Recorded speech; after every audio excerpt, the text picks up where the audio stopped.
What if I told you that Fortune 500 companies are not built the way most entrepreneurs think they are? Most founders look at companies like Apple, Amazon, Microsoft, or even Walmart and see the obvious things, which is the surface. You see the revenue, you probably see the products, you see the marketing, and you also see the technology. And if you really look closer, you probably also see the thousands of employees. But that's only the surface. So I decided to go a little bit underneath it. So I studied the entire architecture of Fortune 500 companies, how they are structured, leadership, decision-making, capital, people, technology, operations, customers, and information. And what I found is that the biggest companies aren't simply bigger version of small businesses. They operate completely differently. It's like day and night. They are built around capabilities and systems that most founders don't start thinking about until they already created serious problems. And here's the part I want you to pay attention to. You don't need a Fortune 500 revenue to start building a Fortune 500 architecture.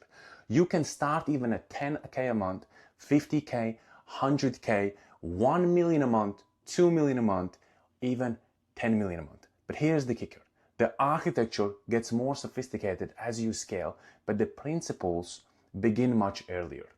In this entire video, I'm going to take you inside that architecture. I'm going to show you what exists underneath a Fortune 500 company, why those systems exist, how they are connected, what breaks when they are missing, and how can you begin building them from scratch. And I'm not going to give you another generic list of hire great people, focus on customers, and have a big vision. We're going to go much deeper than that. We're going to look at the actual operating structure of an enterprise. Because here's the question I want you to think about throughout this entire video. If I gave you a blank piece of paper and said, build a Fortune 500 company from zero, what would you build first? Most entrepreneurs would get the answers wrong. By the end of this entire video, you won't get it wrong. So let's build it from the ground up. Let me walk you through everything. Let me show you the architecture, because eventually you need to start adopting what it really takes for a business to be durable for the next 100 years. And so most of these Fortune 500 companies have actually been built on the idea of being durable for the next 100 years. And just because you are thinking about it puts you way ahead of most entrepreneurs that are thinking for the next 5 to 10 years. Because we have been conditioned to think about 5 to 10 years because that's long term. But it's actually not long term. It's short term.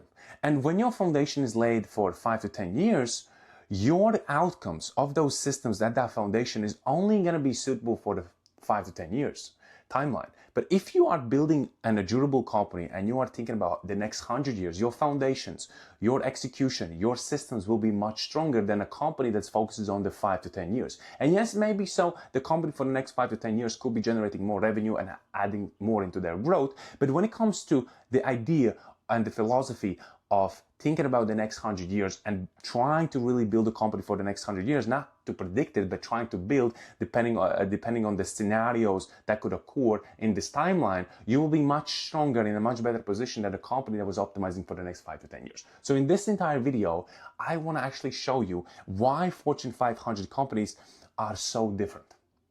Because the entire idea of how they build companies is completely different to just a small business owner, to the modern society of a founder that is looking for revenue, looking for growth. They are built completely different. They are built for durability, not revenue. I want to start by something that can already give you 99% edge in the marketplace. Just by doing this one thing, you can put yourself already ahead of 99% of your competitors. So when you look at Fortune 500 company and an average company, 1 million a month, 2 million a month, maybe 3 million a month, there's a key difference. That key difference is that the 1 million a month, 2 million a month, 3 million a month company will think maybe for the next year ahead. They're gonna think for 2 years ahead, maybe 3 years ahead, maybe even maximum 5 years ahead. Fortune 500, each decision that they make, they try to align it with how the business will be shaped over the next decade. They think in decades. They think in the next 100 years. They think in how can I make this company durable for the next 100 years? What needs to happen in order for this company to become a global economic power? And by just asking that question, you are aligning your thinking with something that is much, much bigger than you. And so eventually you also need to make sure that your decisions align. Your short-term and long-term decisions align with the bigger mission, with the bigger goal, which is for the next decade, for the next 100 years. And so to give you a good analogy to start this off, let's say me and you, we sit together and I say, hey, let's build a house a house that can be durable for the next 5 to 10 years. So not so much to think about. We say, okay, awesome. So let's go and do it. So we lay in the foundation, we get we get normal materials, and we build up the house. Yes, the house is perfectly fine for the first 5 years. Maybe then it starts to get cracks and a lot of other things. Think about it this way. If I say let's build a house that can be durable for 500 years. Some of the cathedrals around the world, some of these churches and these like beautiful buildings, these like massive buildings have been stood for thousands of years, and they have been architected completely different from just a modern building today. And so like if I ask you a question, what would really need to happen for us to build a house that can be durable for the next 500 years? That question alone makes you to start to think differently about building a house, building a building that can survive the next 500 years, that could survive the next 1,000 years. That question alone completely changes the way you start to think about building this house. Then when I said to you, let's just build a house that can be durable for the next 5 to 100 years, we don't really have to think too much because we can already use how most of the architecture has been constructed. Right now, giving you a question of what it takes for us to build a house that can be durable for the next 100, 500, 1,000 years, that question alone completely changed how we think. Now we're probably going to be doing much more research into materials. We're going to be researching also the soil, the foundation, what it really takes to actually build that type of building. What do we need to know? There's going to be so much research going into it to build a building like that. Why? Because we have extended our timeline of thinking. Instead of thinking in a timeline of the next 2, 3, 4, 5, 10 years, we are trying to adapt to 100, 500, and 1,000 years. And that question alone changes everything of how you approach things and how you think about things. And when you ask yourself, what do I need to build in order for me to have a company that can be built for the next 100 years, so it can be durable for the next 100 years, that question alone starts to present opportunities to you. Opportunities to think completely different from everybody else, because everybody else is currently thinking short term. Next year, next quarter, maybe next 2 years, 3 years, next 5 years. But there are only few that try to adapt to the next 100 years. So, how to build a Fortune 500 company from scratch? So, building a Fortune 500 company, not a $10 million company, not a $100 million company, or even a $1 billion company, but an enterprise capable of global economic power. So, most entrepreneurs start with an idea. Fortune 500 companies are built around economic engines. First step is determining what kind of economic machine could realistically reach that scale. And so the same when you ask yourself a question is, what type of business realistically can survive for the next 100 years? Most important, not only survive, but be durable for the next 100 years. What type of business could it be? In what market do I need to operate? What do I need to build from the scratch, from the ground up? What foundation needs to be laid in so I can actually make sure that this company is durable for the next 100 years? So, number one is market selection.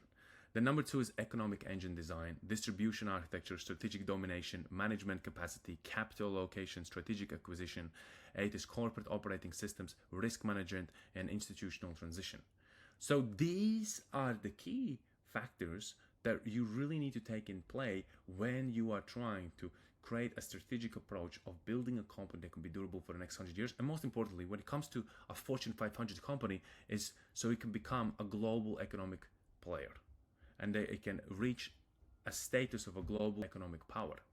Before we get into choosing a market big enough to win, I want to also acknowledge why I created this entire video.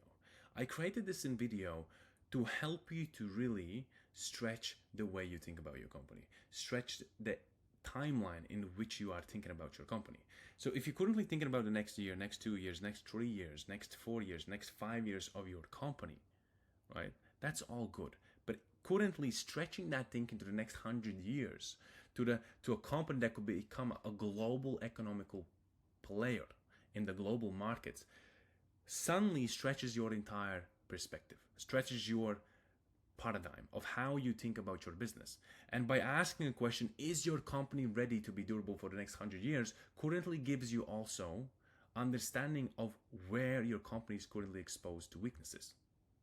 How much have you actually thought about growing a company? How much have you thought about making the right decisions? How much have you thought about systems? How much have you thought about the actual architecture of your company? Because this is really, really, really important when it comes to building something that could be durable for the next 100 years or becoming a global economical player in the global markets. And so just by stretching your thinking, just by adopting to the timeline of 100 years instead of the next 5 years, you already will be ahead of 99% of your competitors, because probably 99% of your competitors are trying to reach their KPIs for the next quota. And none of them are really asking about, well, how can we actually make this company durable for the next 100 years? How can we make a global economical player in the global markets? Not necessarily you have to reach that level. Not everybody's going to reach that level, but just adapting to that type of thinking, adapting to the timeline of that, is going to help you to create much better businesses, much better systems, much more synergy inside of your business, much more better designed business, much better architecture to be actually to scale your business. So choosing a market big enough to win is really, really important. You see, most entrepreneurs don't have a growth problem. They have a market selection problem. You cannot build a $20 billion enterprise inside a 500 million market. Okay, so choosing the right market in which you're going after. And I think this is one of the biggest things, is when I looked at Fortune 500 companies, is first thing is they don't go after the product. They don't start designing the product randomly. They first look at the market in which they can dominate, in which the market can allow them to actually reach enormous amounts of scale. First, they identify the market. Second, the question comes, what systems do we need to build currently inside of the business so we can be durable for the next 100 years inside of this specific market? How can we avoid the storms? What is the worst case scenario that can happen in this market? And then it's like you are going through risks and you are potentially trying to understand what type of scenarios can unfold in this market in the next 5 years, next decade, next 15 years. And you are building the systems in place for each scenario. So you're not trying to predict what happens in the next 100 years. You're not trying to predict of how you're going to dominate the market, but you are building the systems to dominate the market, to avoid storms, to avoid disaster happening inside of your business. And maybe that disaster never arrives, but you already had systems installed for that. You already have thought about it. And just by thinking about it, you already are establishing your business to be positioned in the direction of where you can actually start to dominate. So the first question is not what product should I build or what consultancy a company I should think about or what company I should be opening. The first question comes to which market is big enough for me to step in to actually dominate and to grow. That's the first. In which market I can actually build a Fortune 500 company? That's your first question. What is the market? Because you cannot build an ocean in a pond. So that's why you need to realize, okay, where can I actually go in and dominate, where the market's going to allow me to grow, that the market is not going to hold me back growing. So the 5 evolution criteria here: market size, how much money already exists in this specific category. Market growth, is the category expanding currently or shrinking? Fragmentation, are these thousands of small players to consolidate? Customer spend, how much economic value is available from each customer in this market? Agencies, what markets can you expand into after dominating the first? Next one is building that economical engine. The key principle here is to understand that the difference between $100 million and $10 billion company is the economics itself. You need an engine capable of compounding. So critical metrics to understand this when you are going into this market is direct economics. So CAC, lifetime value, gross margins, contribution margin. Operational health, retention, sales efficiency, payback period. Financial scale, working capital, cash conversion, capital intensity, operating leverage. And then the flywheel effect here. The best companies become more powerful as they actually grow. More customers give them more data can provide them a better opportunity to create better products. That increases demand because they have a better product. More demand increases also more distribution. That reduces the costs, better margins, and more capital and more growth in that market as well. Distribution is the real weapon here. For service business, a great delivery means nothing if you can't consistently get the right clients. So, how many times you have dealt with the wrong clients? I know my agency before, when I failed, was that I had times when the wrong client came to me. They didn't have maybe approved offer. The company wasn't mature enough. The company didn't have enough sales to approve the offer. The offer can be actually scalable. There were so much flaws in love companies that I take on, but I only take them on for the reason of paying me. That was the biggest mistake I actually did. So for a service business, the great delivery means nothing if you can't consistently get the right clients. Distribution is how your expertise reaches the market. The goal is to move from founder generates leads, founder sales, to founder delivers, to multiple acquisition channels, predictable pipeline, repeatable sales system. So this is the distribution architecture. Build multiple repeatable sources of qualified demand. Content and authority. This could be YouTube, the one you're watching right now. It could be LinkedIn, educational content, true leadership, and thought leadership. Next one could be outbound, email, LinkedIn, targeted prospecting. You can use email, cold email instantly. You can use mass email. You can use LinkedIn Sales Navigator. You can targeted prospecting as well. Partnerships, strategic partners. You can go into the market and find, okay, which partner currently is already dominating this, is kind of dominating the space. Maybe not really dominating the space, but is known in the space that I could partner up. Or maybe somebody that already is kind of established himself. I could partner with them as a partner up as well. We could do podcasts. He can also refer clients to me. I can refer my clients to him as well, right? Referral partners, complementary service providers. Then the referrals turn clients' results into systematic referral engine. Paid acquisition, ads that reliably convert attention into qualified opportunities, and sales system, SDRs, qualification, appointments, proposals, closing, and follow-ups. The objective isn't here to use every single channel. It's to build 2 to 3 reliable channels that can consistently generate qualified opportunities without requiring the founder to personally create every lead. And so the scale question here is this. Many people and many founders I see, they ask, how many leads can we generate? Can I get more leads? Can I get more sales? The question is asking, can our acquisition system generate 2 times the opportunities without requiring 2 times the founder's time? If revenue doubles but founder workload doubles as well with it, you haven't built a scalable distribution, you have built a bigger job to do. Because a lot of times you can see the more clients enter, the more founder's time is needed. But your main thing is to creating an actual system in place where the founder's time is not needed, but we can consistently scale. Next one is dominating something first. Key principle here, don't try to dominate the world before you dominate the niche. Domination creates resources and resources create options. So this is why it's also really important, and I probably you have heard this many times, is to really niche down. Niche down as possible you can, because if you can dominate a little pound, you can start to also expand to a little lake. Then you can dominate the lake before you get into the sea. Then once you start dominating the sea, you can dominate the ocean. But you can't dominate the ocean without dominating the little pound. So again, the growth path is really simple here. Beachhead, dominance, adjacency, platform, and ecosystem. The next one is really important, is building a management before you actually need management. I see a lot of founder-led businesses. I see 100K a month founder-led businesses, 200K a month founder-led businesses, 500K a month founder-led businesses, and even $1 million a month founder-led businesses. And the reason this keeps happening, and the reason the founder cannot remove himself, and the reason he becomes the main constraint in the business that doesn't allow the business to reach the next level by scaling, is because they have originally conditioned themselves since from the beginning to operate in that way. To give you a better example is a founder that keeps saying, well, I'm just going to be still involved in delivery, but eventually when we get more clients and I hire a bigger team, I will step away. Then more clients come, He hires people, but he still has a control freak issue. So which means he's still involved in delivery, and he consistently keeps still helping for delivery, also doing the delivery himself as well, and helping his clients and everything else. And he avoided of designing systems to let others to take care of delivery and still maintain high quality.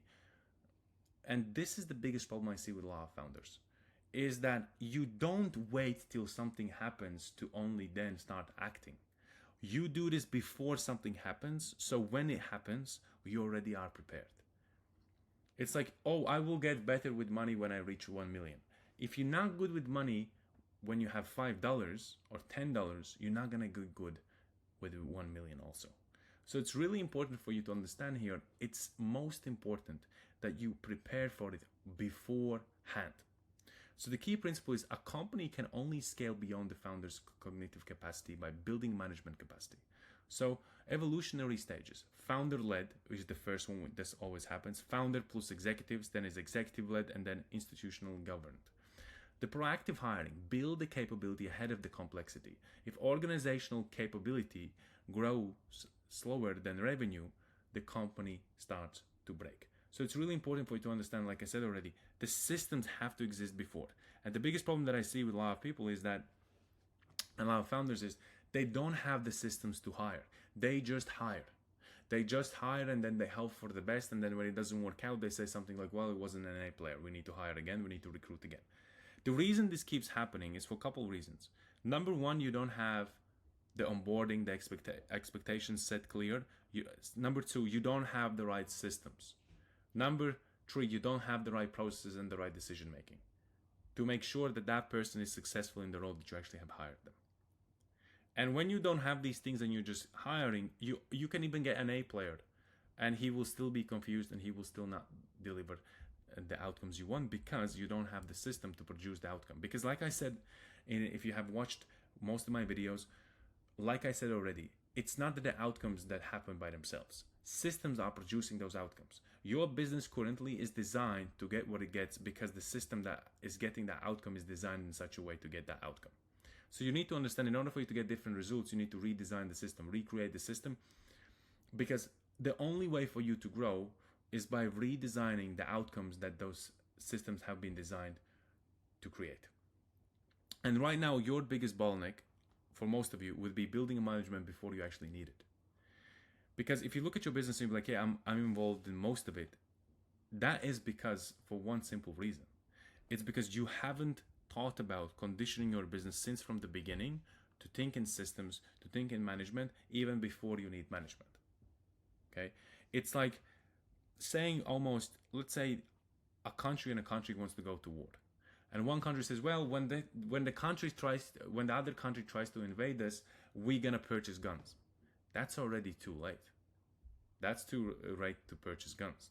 The weapons have to be already purchased way before the war starts. So we already have the military training in case something happens. If you look at the countries, the military power is trained way before something happens, not the moment it happens.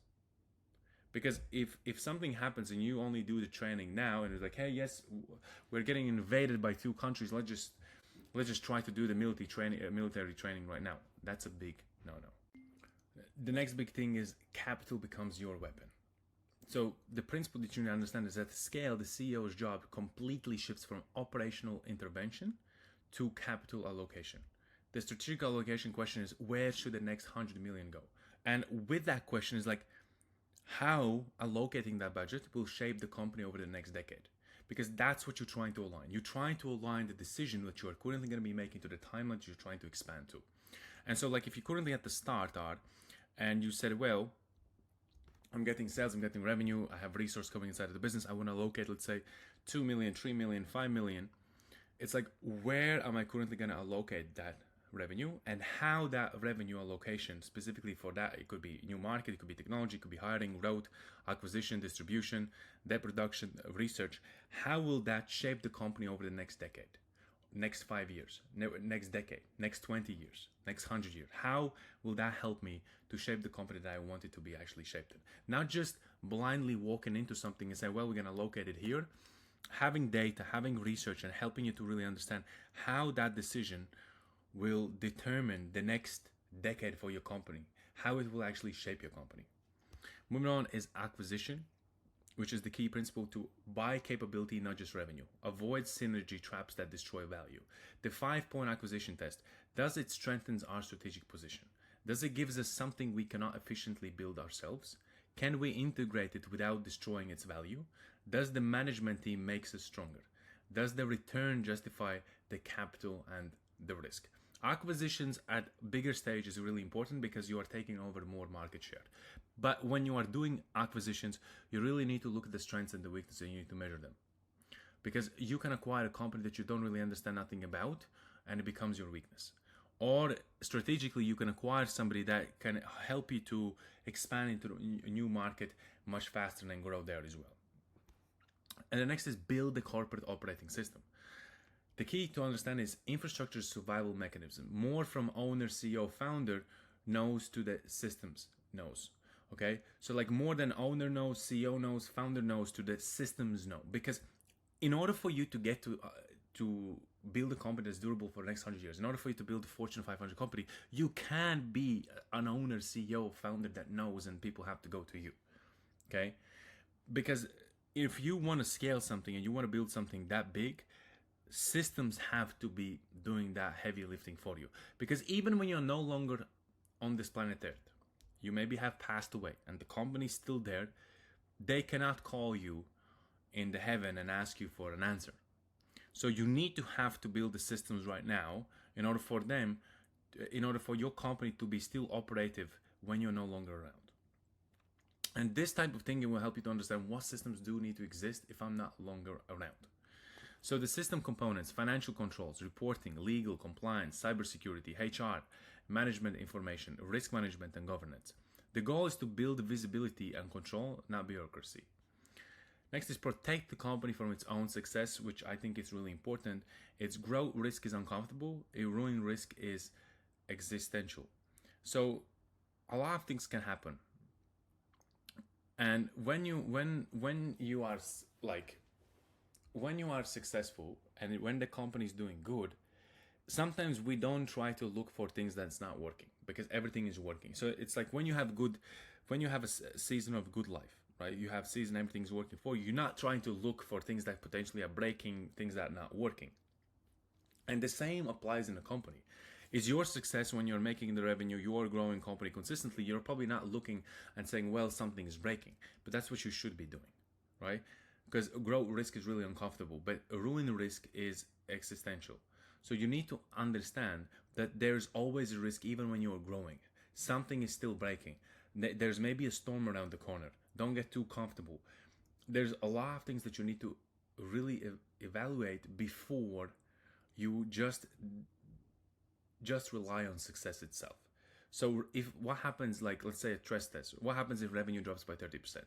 Biggest customer or supplier leaves. Technology becomes obsolete. Is the reputation, what happens if there's a reputation damage? The founder disappears. What happens in those places? What happens in those situations? What happens in those scenarios? So when you are successful, maybe you don't think about it, but you should start thinking about it because something can happen. Because your seasonal winning doesn't mean that the next season you will be winning as well. And so far, yeah, you could win also the next season. But what you have to understand, there is always something that can crack, and the cracks are getting bigger, and it eventually becomes a problem. So in order for you to stop it, you always have to ask, well, hey, what we are currently not seeing. We are successful. What is the data showing? What is the next thing that could be potentially breaking? These type of questions help you to adapt to those durability. It helps you to adapt to the 100-year timeline rather than the next 5 years. And then when the problem happens, you're trying to deal with it and it's limiting the entire growth. Next one is the founder has to disappear as well. Okay, and this is a big one. If you're really thinking about that scale and that timeline, the founder no longer has to be around. You can become the chairman, but you cannot be involved in the company. The company must become more important than the founder. The objective is to replace yourself operationally, marginally, strategically, and philosophically as well. Okay. The ultimate test is if you leave, does the institution continue to function and follow the principles you built? If not, you have a serious issue. So everything can change, tactics can change, strategy can change, a lot of things can change, but the principles of what you have built the company should not change. So here's the Fortune 500 blueprint. So final summary. A Fortune 500 company is created by thousands of good decisions that compound. Every single decision that you make should be aligned with your big mission, with your big vision. It's like if I'm building a durable company for the next 100 years, how is this decision fits into that actual mission of building a durable company for the next 100 years? If I'm allocating budget, how is it going to shape my company to be stronger so I can be more durable, so I can build a company over the next 100 years? How the company can still exist. Every single decision is compounding. So you need to always fit them into your bigger mission. Yes, maybe you kind of have, it's like, hey, we can make a really big win here, but that big win is going to take away from building the company that you want. And so you really need to value and evaluate each decision you are making. So number one, market, large enough to scale, economics, improve its scale, distribution, repeatable acquisition, focus, dominate a beachhead, talent, build capacity before complexity, capital, discipline allocation, acquisition, strategic capability of growth, systems, create visibility and control over your business, risk, eliminate ruin risks, and an institution stronger than the founder himself. So the closing is this: stop thinking like a small business owner, start thinking like an architect of an institution. Build the infrastructure ahead of the actual scale itself. And this is the most important thing that I can tell you is, don't wait till the company grows and say, well, once the company grows and then we're going to build the systems and then we're going to... This is like the recipe for disaster. You build the systems now, so when the company grows, they're growing and being conditioned in the way that the company consistently keep growing. And that is the key difference. And that is the big difference that will help you to build a durable company that can be durable for the next 100 years. So that's why you need to push yourself in a timeline of the next 100 years, because it's going to stretch your thinking. It's going to help you think completely differently. Because me doing after research on a Fortune 500 company, I completely think differently about the company than I thought about before when I was looking at the next 3, 4, 5 years. So this is what you need to adopt. If you really enjoyed this video, smash the like, subscribe to the channel, because I release videos like this every single week that helps you to better understand the architecture, the infrastructure of your business, and how you can actually move and scale your business forward. Also hit the notification bell so you never miss content like this, because it will help you. In a comment down section, comment below if you need any additional help or anything that maybe stood out or your thoughts itself, and we can discuss them as well.